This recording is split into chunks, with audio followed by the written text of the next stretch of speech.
Hey guys, it's Sheldon from Austin Black Pride. And I'm Raisin, founder of Raisin in the Sun. Damn. No, you good. So the Alley social and beautiful. Sorry, I was just forgetting to smile on the camera. Watch out. We're gonna take a underutilized space on Austin's east side.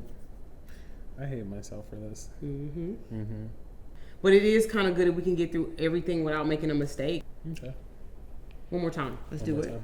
Hey guys, it's Sheldon, founder and president of Austin Black Pride. And I'm Raisin, founder of Raisin in the Sun. And we're here to talk to you about an upcoming project that we're gonna be partnering on.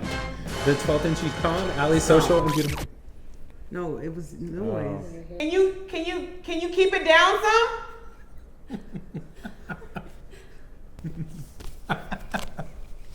Y'all crack me the hell up.